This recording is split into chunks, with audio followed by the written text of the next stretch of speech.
Hey guys, I suppose it's time that I pull my finger out and actually give you some varied Star Wars content besides the Versus series, much like you guys deserve.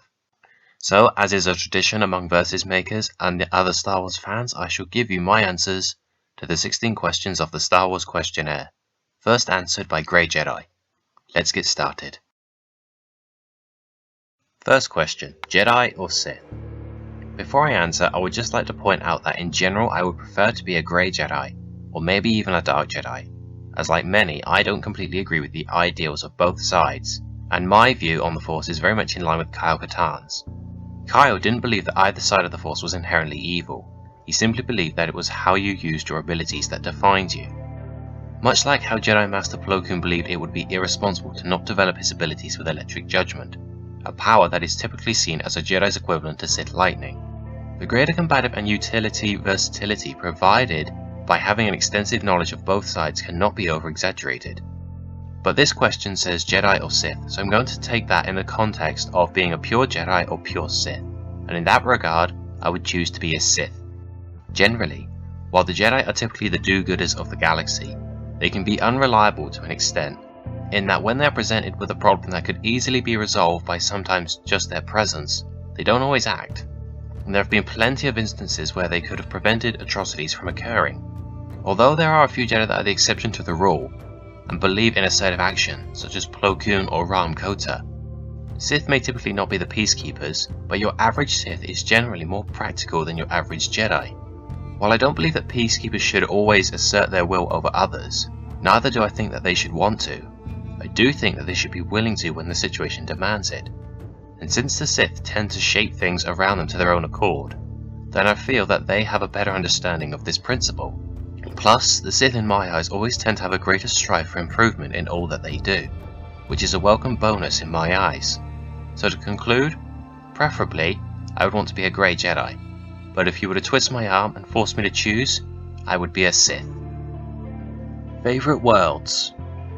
I am generally a guy who prefers to have somewhere that I can relax and be free from distraction, so I would choose to live in the plains or forest of somewhere like Naboo. Lightsaber type, lightsaber colour, and lightsaber fighting style. I would typically choose to carry two standard lightsabers, fitting with an interlocking mechanism, allowing me to join them at the hilts, essentially the same armament as the Twi'lek Blade Master Kasim. The benefits of having the ability to choose between a saber staff, paired sabers, or just a single hilt simply cannot be denied. I suppose I could also choose the curved hilt variant wielded by a Sarge Ventress, but in general I prefer the feel of a more standard grip. In keeping with my preference for being a Grey Jedi, I would wield one blue lightsaber and one red, to represent my affiliation with both sides of the Force. In regards to my preferred lightsaber form, I would choose Form 6 Nyman. I'm a type of person that prefers to have as many options as possible, but given how difficult Nyman can be to master, and how easy it can be to spread yourself too thin, I would study this form with the mentality of a Juyo practitioner. Juyo practitioners are required to master multiple fighting methods before beginning their studies of this style, so that they can build their Juyo off this skill set. And this is a mentality I would take when studying Nyman. In regards to what forms I would choose, I would dedicate myself to first mastering forms 1, 2, and 3. Form 1 gives a general basic competency in all areas, provides its masters with excellent speed and a faculty for dealing with multiple enemies, allowing for great versatility in and of itself. Form 2 would be chosen for an obvious reason. Should I run into a lightsaber or otherwise blade-wielding enemy, my ability to engage them effectively is covered by Form 2's focus on blade-to-blade combat, and of course Form 3 ties the first two together, further adding effectiveness against multiple assailants, greater ability for blast deflection, and ability to defend against almost anything, including the heavy-handed strikes that Form 2 is weak against, and of course is excellent for survival in general. Plus, the energy conservation provided by this as well as Form 2 is always an added bonus. Such versatility would be bolstered by training in Jarkai and the use of force-based attacks that Nyman gives specialist training in. So in short, I would be a Nyman practitioner with specializations in Shicho, Makashi, and Surisu. Favourite species? I would probably have to go with the Zabraks on this one. One reason is because of nostalgia. From the first time I saw Darth Maul as a kid, I mean, how is a guy that looks like the devil carrying a massive double-bladed red lightsaber not cool looking? But now, not only do I like their visual appearance, I love their actual characteristics. Their greater than human physical abilities make them ideal for some of the toughest tasks, and their personal determination and dedication to accomplish their goals is something that I find very respectable. With these guys, you either get it done right, or not at all. Favourite vehicle? My favourite vehicle would have to be a ship that can be used for travel, but is also small enough to accommodate other situations, such as stealth missions or even battle. So I'd have to pick either Galen Marek's personal ship, the Rogue Shadow, or the Scimitar, also known as Darth Maul's Sith Infiltrator. I suppose I could pick an X-Wing as well, but I would much rather have a ship that I can maneuver around in, rather than be stuck in the pilot's seat. If I were a Jedi, which master would I want? Plo Koon. Plo's ideals are more or less in line with my own. To Plo, an assertive role needs to be taken over criminals. While perfectly capable of negotiating and seeking peace through non-violent means, Plo is much more willing than most of his peers and more likely to resort to violence when the situation calls for it. As he would say to Aurra Sing, "We can do this the difficult way or the simple way. The choice is yours." Furthermore, Plo being a Keldor tends to look at morals in black and white, believing that when others see grey areas, they are essentially failing to tell black from white, or in other words, they are unnecessarily complicating their judgment. Another potential master who I have considered would be Raam Kota, as he also believes that the Jedi need to be more proactive and assertive in their role as peacekeepers. But Kota is more of a battlefield warrior, whereas Plo, while just as capable in such a role, is an assertive peacekeeper.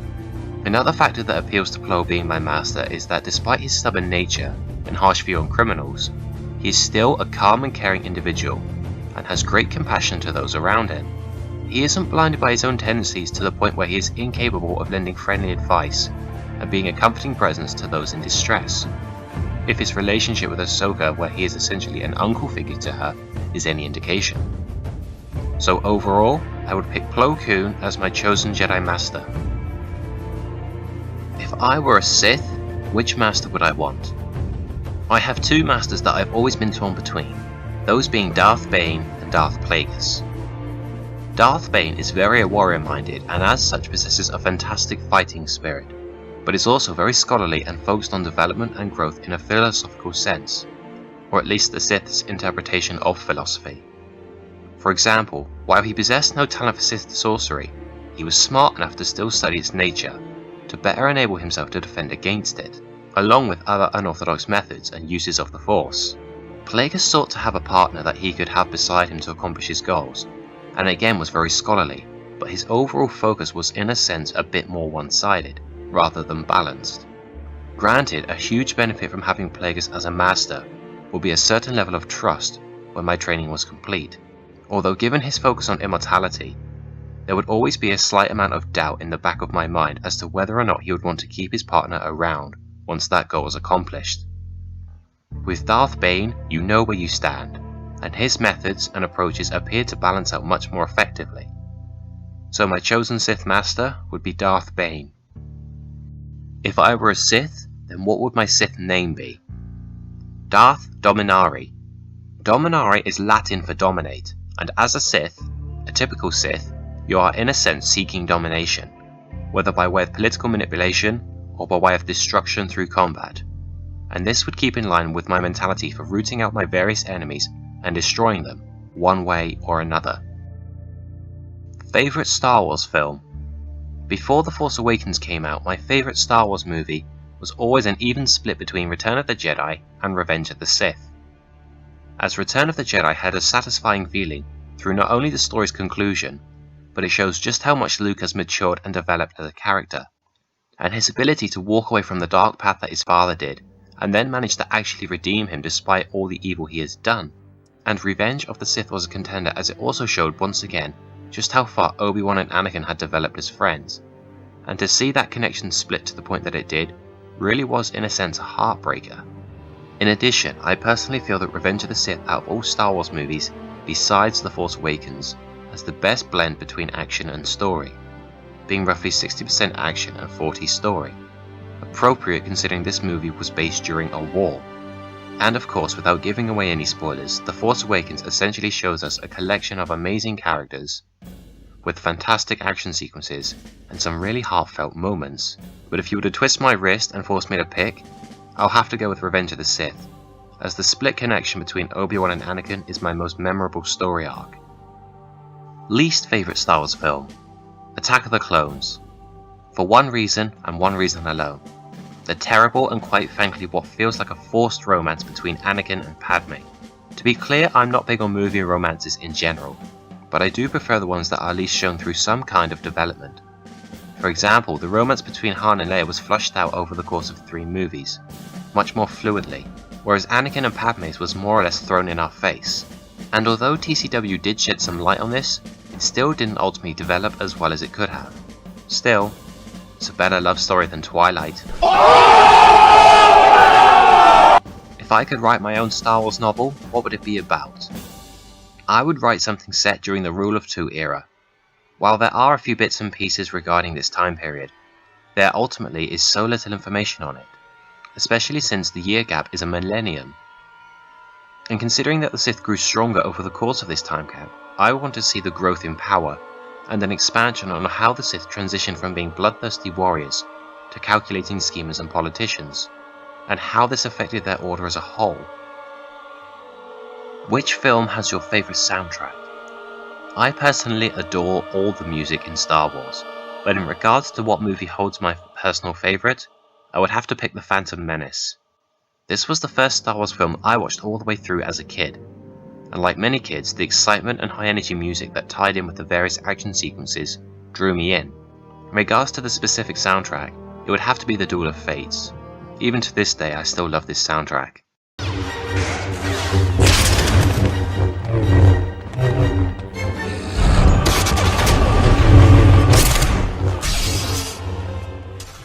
Do you collect figures?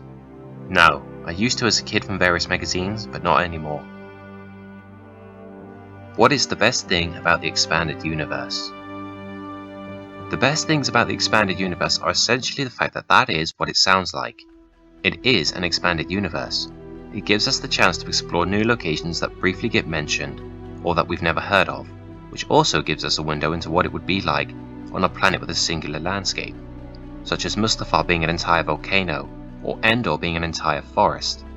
Furthermore, and by far my favourite thing about the EU, is the fact that it gives us so much exposure to characters that we would otherwise remember as just some guy or woman. And yet with the EU, we get an insight into the likes of Shakti, Plo Koon, Kephisto and many others. And their portrayals as characters makes me wish that they had more exposure within the movies.